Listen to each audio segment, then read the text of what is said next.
बिस्मिल्लाहिर्रहमानिर्रहीम। अस्सलाम वालेकुम बच्चों, क्या हाल है आपके? ठीक हैं? लो जी बच्चों, आज हम करने लगे हैं डेफिनेशंस और ये पहले मेरे पास बुक आई है उर्दू मीडियम की। ठीक है, तो जाहिर है फिर पहले उर्दू मीडियम के हम डेफिनेशंस कर लेते हैं, अच्छी अच्छी वाली और बहुत अहम वाली।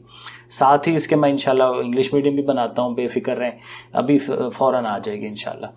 तो चलें इसको शुरू करते हैं। ये बहुत अहम है क्योंकि आपके जो सेकंड पोर्शन में आपको पता है कि डेफिनेशनें ज़्यादा आती हैं, तो ये डेफिनेशनें ये सेकंड पोर्शन में से ही हम करने लगे हैं, तो ज़रूर इन्हें रेडी करें, समझ लें, क्योंकि समझ के रेडी करेंगे तो ज़्यादा अच्छी वो माइंड में रहेगी। चलें जी शुरू करते हैं। इसमें ये जो सबसे पहली डेफिनेशन है ना ज़िल की, ये बहुत अहम है, बहुत दफ़ा ये पेपर में आई हुई है, तो इसको ज़रूर करें। ज़िल क्या होता है? कहता है किसी नुक्ते से, अब पहले वैसे इस लाइन इस डायग्राम से समझ लें, वो ज़्यादा अच्छी समझ आएगी। देखिए ये एक लाइन है, ठीक है, और उस पर एक पॉइंट है सी, ठीक है। वहां से अगर आप परपेंडिकुलर 90 डिग्री 90 डिग्री के जाविये के साथ एक लाइन नीचे को लाते हैं सी डी, ठीक है, तो ये लाइन कहीं ना कहीं आके मीट करेगी ए बी को कहीं ना कहीं आके टच करेगी। तो जिस पॉइंट पे टच करती है ना, डी पॉइंट पे, उस पॉइंट को हम उसका जिल कहते हैं। देखें, किसी नुक्ते से, जैसे ये नुक्ता सी है, एक दिए गए किताहत, ये किताहत दिया हुआ ए बी, उस पर अमूद खींचा जाए, ये अमूद खींच रहे हैं, ये 90 का जाविया बना रहे हैं, तो पाया अमूद, अमूद का ये पाया है, उसका ये जो नीचे जो है पाया, पाए को पाया ही कहेंगे, ठीक है। तो नीचे जो ये जगह है जहां पे जाके बी को मीट कर रहा है वो पाया, ठीक है, उसको नुक्ते का जिल या साया कहते हैं। ठीक हो गया? तो ये इस तरह से आपने ये डेफिनेशन याद कर लेनी है।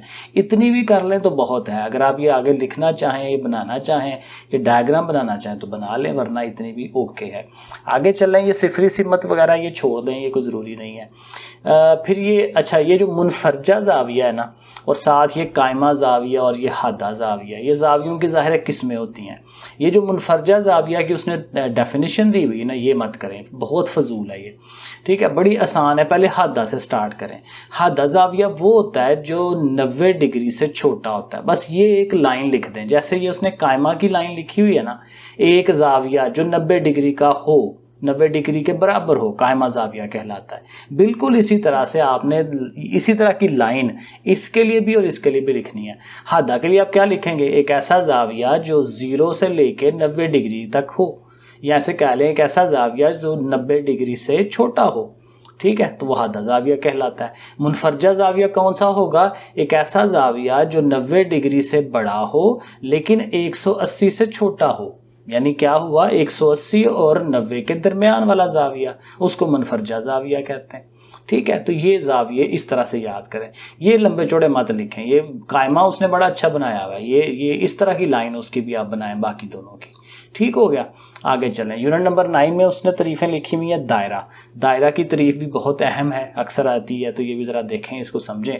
कहता है उन तमाम मस्तवी के नकात, मस्तवी क्या होता है? ये पेज, ये सफ़ा जिसके ऊपर आप कुछ लिखते हैं, कोई डायग्राम बनाते हैं, सर्कल बनाते हैं, तो उन तमाम मस्तवी के नुकात, नुक्ते होते हैं। जब आप ऐसे करके दायरा बनाते हैं ना, तो ये दायरा, वैसे तो हम लाइन लगाते हैं, लेकिन ये इसमें बहुत छोटे छोटे नुक्ते होते हैं ये सारे, तो ये नुक्तों का एक मजमुआ होता है ये जो दायरा है, ठीक है। नुक्तों का ग्राफ है जिनका फासला मस्तवी के एक महसूस नुक्ते से बराबर हो।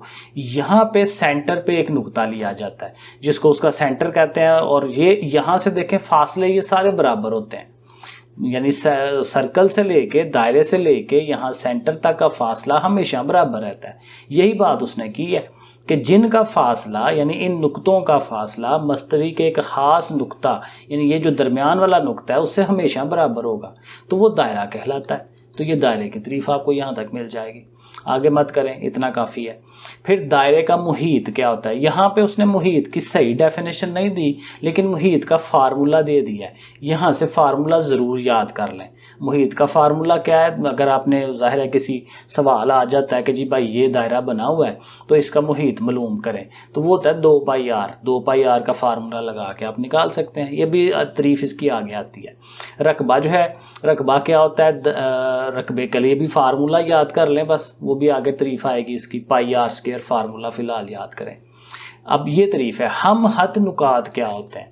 एक लाइन है ना ऐसे करके सीधी, सीधी लाइन आप ड्रॉ करें तो उसके ऊपर देखें कई सारे आप नुक्ते ले सकते हैं, यहाँ पे, इधर इधर, कितने सारे नुक्ते हो सकते हैं। लेकिन वो सारे नुक्ते जो इस लाइन के ऊपर हों उनको हम क्या कहेंगे, हम हथ नुकात। देखिए इन चीज़ों में सबसे इंपॉर्टेंट बात ये होती है कि आप खुद से लिख सको, ये सबसे। और जब आप 9-10 में हो, बड़े बच्चे हो गए हो ना, तो जब आपने एक चीज़ समझ ली है तो आपको कम से कम एक लाइन लिखनी आनी चाहिए खुद से। जो तारीफ उसने की हुई है जरूरी नहीं है रट्टा मारें, आप खुद से लिख लें। जब समझ है तो लिखें 3 या 3 से ज्यादा नुक्ते जो एक ही सीधी लाइन पर वाक़ हों, एक ही हते मुस्तकीम लफ्ज याद नहीं रहता तो खैर है, आप लिख दें वो सीधी लाइन पे वाक़ हो, तो हम उन्हें हम हथ नकात कहते हैं। ठीक है, जब समझ आ जाए तो फिर तो ये यहाँ तक है। और यहीं से एक तारीफ बनती है गैर हम हथ नुकात। बिल्कुल एग्जैक्ट यही लाइन जो आपने याद की है या खुद से लिखते हैं, यही सारी खुद लिखें, लेकिन यहाँ पे क्या कर लें, वाक़े ना हो, ना को बीच में डाल दें कि कैसे ऐसे जो नुक्ते हैं जो एक सीधी लाइन के ऊपर वाक़े नहीं होते, वो गैर हम हथ नुकात हो जाते हैं। सही है, ऐसे करें। फिर ये एक तारीफ है मुहासर दायरा। मुसल्लस के रासों से, रास होते हैं उसके कोने, ऐसे करके अगर ये मुसल्लस बनी हुई है तो ये कोने है ना, एक यहाँ पे है जहाँ पे ABC लिखते हैं, यहाँ पे ये उसके कोने हैं। तो इन कोनों को रास कहते हैं, ये याद रख लें, कोनों को रास कहते हैं। तो इन कोनों में से गुजरता हुआ एक दायरा, ऐसे करके, ठीक है, कितना प्यारा दायरा मैंने बनाया तो ऐसे करके एक दायरा जो बनेगा, जो इन कोनों में से गुजरेगा, उसको हम कहेंगे मुहासर दायरा। मुसल्लस के रासों से गुजरने वाला दायरा मुहासर दायरा कहलाता है। बस ये भी डेफिनेशन यहाँ तक ठीक हो गया। आगे चलें, यूनिट नंबर 10 है, इसके अंदर 3 तरीफे हैं। पहले उसने दिखा हुआ है काते हथ, बहुत आसान चीज़ है। आपके पास एक होगा ना सर्कल, एक दायरा होगा, जैसे उसने ये बनाया हुआ है, तो उसमें से ये एक हाथ जा रहा है, सीडी नजर आ रहा है आपको, तो ये सीडी देखें इस दायरे को 2 नुक्तों पे कता कर रहा है, एक ये P पॉइंट के ऊपर और एक ये Q पॉइंट के ऊपर। ठीक है, तो यही इसकी तारीफ है। काते हथ एक ऐसा हते मुस्तकीम है, सीधा हथ, एक ऐसा सीधा हथ है जो दायरे के मुहीत को, ये मुहीत होता है दायरे का, ये जो चक्कर होता है ना, जो दायरा बनाते हैं हम, इसको मुहीत कहते हैं। तो मुहीत को 2 वाज़े नुकात पर कता करे, जो नजर आ रहे हैं, वाज़े हैं, क्लियर हैं। P पॉइंट पे भी Q पॉइंट पे कता करता हुआ नजर आ रहा है, कट करता हुआ नजर आ रहा है। ठीक है, तो ये साथ लिखना है तो ये लिख दें कि शक्ल में काते CD जो है, ये वाला CD दायरे को 2 नुकात P और Q पर कता कर रहा है। ठीक है, इसको हम काते हथ कहते हैं। मतलब सिंपल सर्कल, और सर्कल में से कोई लाइन ऐसे गुजार दें तो ये जो है हमारा, ये जो इस लाइन का नाम है, ये हमारा काते हथ होगा। ठीक है, ओके। ममास बहुत इंपॉर्टेंट डेफिनेशन, बहुत दफा आई हुई है। दायरे का ममास एक ऐसा हथ है जो दायरे के मुहीत को सिर्फ एक नुक्ते पर मस करता है, टच करता है, उसको टच करके गुजर जाता है। ये देखें जैसे ये वाला है, ये जो AB हथ है, AB हथ क्या कर रहा है, दायरे के बाहर से गुजर रहा है और दायरे को किसी, वैसे तो लग रहा है ये काफी सारी जगह पर टच कर रहा है, लेकिन किसी एक नुक्ते को सिर्फ टच करता हुआ गुजरे। ये इसकी तारीफ के अंदर हमने लिखना होता है। ठीक है, अंदर से नहीं गुजारना, अंदर से गुजारेंगे कोई और चीज बन जाएगी, काते हथ बन जाएगा। बाहर से टच करता हुआ गुजर जाए, उसको हम क्या कहते हैं, ममास कहते हैं। सही है, तो बस ये ममास है, इंग्लिश में इसको टेंजेंट कहते हैं। ममास की लंबाई जो है ना, वो हम इस तरह से नापते हैं, ये नहीं कि पूरा AB, हम कहते हैं कि ये A पॉइंट से लेके T पॉइंट तक, ये जो T पॉइंट है ना, इसको हम कहते हैं नुक्ताए तमास ममास से तमास, T जो है क्या कहेंगे, नुक्ताए तमास। तो बाहर वाला नुक्ता A से लेके T तक का जो फासला है, इसको हम कहते हैं ममास की लंबाई। तो देखें ममास की लंबाई क्या होगी, दायरे के किसी बैरूनी नुक्ते से, बाहर से, जैसे ये बाहर का नुक्ता है A, वहां से नुक्ताए तमास तक होती है, नुक्ताए तमास ये है, यहां तक होती है, तो A से लेके T तक जो फासला है, ये ममास की लंबाई है। ठीक हो गया, आगे चले। ये 12वां चैप्टर बहुत अहम, क्योंकि इसमें दायरे की चीजें मुख्तलिफ आ रही हैं। सेक्टर क्या है, सेक्टर असल में क्या होता है कि आप एक सर्कल बनाते हैं, उस सर्कल के अंदर ना 2 रदास बनाते हैं, ऐसे करके रदास और ऐसे करके एक रदास। तो उस रदास, ये दोनों रदास और ये जो कौस बन रही है इस तरह से, उनके दरमियान ये जो बीच में जगह घेरी हुई है ना, ये क्या कहलाता है, सेक्टर कहलाता है। ठीक है, देखिए क्या लिखा हुआ है, दायरे के 2 रदासी कतात, ये रदासी कतात हैं, उनके दरमियानी कौस, उनके दरमियान ये कौस है ये वाली, उसमें घिरा हुआ इलाका, ये घिरा हुआ इलाका है उसके अंदर, ठीक है, उसके अंदर उन्होंने वो क्या क्या घेरा डाला हुआ है, उस इलाके को दायरे का सेक्टर कहते हैं। ठीक हो गया। मरकजी जाविया, मरकजी जाविया ये है कि आपके पास सर्कल है और उस सर्कल में अगेन वही कि आपके पास दो रदासी कितात हैं, तो ये जो दो रदासी कितात आपस में जो जाविया बना रहे हैं इसको मरकजी जाविया कहते हैं।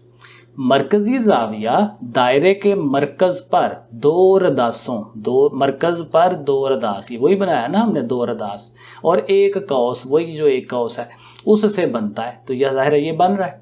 ठीक है, इसको हम क्या कहेंगे, मरकजी जाविया। आगे मुहासर जाविया, दायरे के कोई से दो वितर, अब दायरे के दो वितर हैं, मसलन ऐसे करके दायरा है ना, तो वितर क्या होता है कि कोई से दो पॉइंट होंगे, वितर की भी डेफिनेशन आपको आनी चाहिए। ऐसे करके एक वितर ये बन रहा है और एक वितर यहीं से मिला के कहीं और ले जाएं, तो ये दो वितर हैं उसके। ठीक है, दायरे के दो नुकात को मिलाने वाला हाथ जो होता है वो वितर कहलाता है।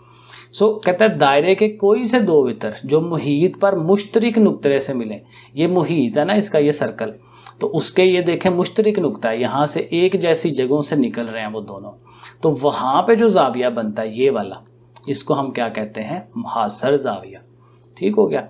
दायरे का वितर पूछ लिया उसने, मैंने पहले आपको बता दिया कि मुहीत के कोई से दो नुकात, कोई से दो नुकात को मिलाने वाला कितात, ठीक है ना, ये पॉइंट और यहाँ पे पॉइंट, ये दो नुक्ते हैं मुहीत के ऊपर, तो उनको ये लाइन मिला रही है, तो ये लाइन क्या होगी, उसका वितर हो जाएगा। तो दायरे के बहुत सारे वितर बन सकते हैं। साइक्लिक चकोर, चकोर है लेकिन वो साइक्लिक है, चकोर मीन चार कोने वाली, ठीक है, चार कोनों वाली जो साइड है वो चकोर साइक्लिक कहलाती है, जिसके चारों रासों यानी चारों कोनों से दायरा खींचा जा सकता हो, किसी भी शक्ल की हो, ऐसे करके चकोर होनी चाहिए, चार साइडें होनी चाहिए, लेकिन ऐसा दायरा बने कि जो उसके चारों ऐसे रासों में से चारों उसके जो हैं क्या उसको कहते हैं कोने, वहां से निकलता हुआ ऐसे दायरा बन सके, तो वो फिर चकोर क्या कहलाएगी, साइक्लिक चकोर कहलाएगी। महसूर मरकज, मुसल्लस के महसूर दायरा के मरकज को महसूर ये देखें मैं बना के दिखाता हूँ, सॉरी पहले मुसल्लस होगी ऐसे करके, ठीक है, और मुसल्लस के अंदर एक दायरा बनता है जिसको महसूर दायरा कहते हैं, ऐसे करके ऐसे टच करता हुआ, तीनों साइडों को टच करता हुआ बने, ये दायरा जो है महसूर दायरा होता है। ठीक है, और इस दायरे का जो मरकज होगा, जो सेंटर होगा, उसको हम कहेंगे महसूर मरकज। ठीक है, महसूर मरकज समझ आ रहा है कि एक ट्रायंगल है, मुसल्लस है, उसके अंदर एक सर्कल है, तो उस सर्कल का जो सेंटर होगा ना वो महसूर मरकज होना है। सही है। और ये आखिरी वाला यूनिट भी है इसके अंदर, दायरे की तारीफ फिर पूछ रहा है, लेकिन हमने कर ली हुई है, ये हमने नहीं करनी ये वाली तारीफ। रदास भी बहुत आसान तारीफ है, रदास रेडियस को कहते हैं, कि वो क्या होगा कि दायरे का जो सेंटर होता है वहां से लेके दायरे तक का फासला, ये रदास होता है रेडियस। दायरे के मरकज से मुहीत के किसी नुक्ता है, ये मैंने कितनी दफा बताया, ये मुहीत है, तो मुहीत का कोई नुक्ता, ये जरूरी नहीं कि यही हो, यहां से लेके इधर को आ जाए, यहां से लेके इधर को आ जाए, वो हमेशा सेम रहता है। ठीक है, तो दायरे के मरकज से मुहीत के किसी नुक्ते तक का फासला रदास हो जाएगा। अहाता क्या होता है, अहाता ज्योमेट्री की किसी शक्ल की तमाम अजला की लंबाइयों का मजमुआ, कोई भी शक्ल है, जैसे मुसल्लस है तो मुसल्लस की तीन साइडें हैं ना, तो तीनों साइडों को की लंबाइयों को जमा कर लें, अहाता आ जाएगा। चकोर है, चार साइडें हैं, तो चारों साइडों की लंबाई को जमा कर लें, अहाता आ जाएगा। कोई भी शक्ल है, जैसे सर्कल है, तो सर्कल की जो लंबाई है ऐसे करके ये सारी जो बन रही है, तो ये क्या होगा, उसको भी आप गिन लें, ठीक है, तो वो भी अहाता बन जाएगा। तो कोई भी बंद शक्ल हो तो उसकी जो लंबाइयाँ होती हैं, साइडें होती हैं, उनको आप जमा कर लें, वो अहाता है। मुहीत क्या है, मुहीत अभी हमने कितनी दफा पढ़ा है कि दायरे की कौस की कुल लंबाई, क्योंकि दायरा ऐसे कौस लग के ही बनता है ना, ऐसे ऐसे करके कौस बनाए जा रहे हैं हम, तो इसकी कुल लंबाई कितनी बनती है, समझ लें कि यहाँ से कट लगा के और इसको खोल के सीधा कर लें, तो आप लंबाई नाप लेंगे उसकी कितनी बनती है, तो वो क्या कहलाता है, क्या कहलाता है, मुहीत कहलाता है। कुतर, कुतर और रदास, कुतर क्या होता है कि एक ऐसा हाथ होता है जो दो लाइनों को तो सॉरी दो पॉइंटों को मिलाता तो है, लेकिन ये स्पेशल होता है कि ये सेंटर में से गुजरता है, मरकज में से होके गुजरता है, होता वितर है लेकिन उसने मरकज में से गुजरना है तो फिर वो कुतर बन जाता है। ठीक है, तरीफ वही वितर वाली है। मसलन देखें अब ये जो है ये वितर है, ये वाला ये वितर है। क्यों? क्योंकि ये सेंटर में से नहीं गुजर रहा, लेकिन ये मुहीत के दो नुक्तों को मिला रहा है। लेकिन अगर ये मुहीत के दो नुक्तों को मिलाए और सेंटर में से भी गुजरे तो ये क्या कहलाता है? कुतर कहलाता है। ठीक हो गया। कौस क्या होती है? दायरे की कोई भी हिस्सा, मसलन यहाँ से लेके यहाँ तक का एक हिस्सा ये उसकी कौस है। दायरे के मुहीत का एक हिस्सा कौस कहलाता है। मुसल्लस क्या होती है? मुसल्लस ज़ाहिर है वो तीन साइडों वाली, तीन गैर मतवाजी हद से बनने वाली शक्ल। गैर मतवाजी होते हैं। ये मुसल्लस बनाई थी ना हमने, तो ये देखें ये इधर को जा रहा है, ये इधर को हथ जा रहा है, ये इधर को हथ जा रहा है। मतवाजी नहीं है, पैरेलल नहीं है। मतवाजी कौन से होते हैं? जो बिल्कुल एक जैसी सीध में जा रहे हो, कभी भी मिलते नहीं है एक दूसरे को। मुसल्लस के ये जो हाथ हैं ये तो मिलेंगे ना आपस में, तभी तो मुसल्लस बनेगी। तो गैर मतवाजी का लफ्ज़ इस्तेमाल कर रहे हैं। तीन गैर मतवाजी हतूत से बनने वाली शक्ल को मुसल्लस कहते हैं। ठीक है, तो ये बस लिख दें यहाँ तक। और कसीरुल अज़ला, तीन या तीन से ज्यादा किताते हद से घिरी हुई शक्ल को कसीरुल अज़ला ज्यादा है। अज़ला से याद रखें, जिसके जिले ज्यादा हैं, कम अज कम तीन होने चाहिए। ये मुसल्लस भी कसीरुल अज़ला है, इसमें तीन से साइडें हैं। ये जो हमारी चकोर है चार साइडों वाली रेक्टेंगल वगैरह, ये भी वो क्या है? कसीरुल अज़ला। 5 वाली भी साइडों वाली भी होती है, 6 वाली, 7 वाली, 8 वाली, तो सारी कसीरुल अज़ला है। ठीक हो गया। और उसमें रेगुलर कसीरुल अज़ला ऐसी जिसके तमाम इज़ला और जाविये बराबर हो। वो जैसे स्क्वायर नहीं होती, मुरब्बी शक्ल, तो मुरब्बी शक्ल में क्या होता है? चारों साइडें बराबर होती हैं। तो जब चारों, पांचों, 6 जितनी भी साइडें हैं वो सारी अगर आपस में बराबर हो जाएं तो रेगुलर हो जाएगी वो। रास मैंने पीछे भी बताया, वो जो मुश्तरिक नुक्ता होता है, ऐसे करके मुसल्लस बनाने लगे हैं तो इसको रास कह रहे हैं, क्योंकि वो कोना है उसका जहाँ पे वो मुश्तरिक नुक्ता है, जहाँ पे वो दोनों लाइनें एक दूसरे को कट कर रही हैं। ठीक है, तो वो रास हो जाता है। तो बस इतना, ये इतना काफ़ी है। यहाँ तक रखें इसको आप। ये डेफिनेशन ज़रूर याद करें, क्योंकि इससे ही आपका पेपर अच्छा होगा, नंबर आपको ज़्यादा मिलेंगे। ओके बच्चों, अल्लाह हाफिज़।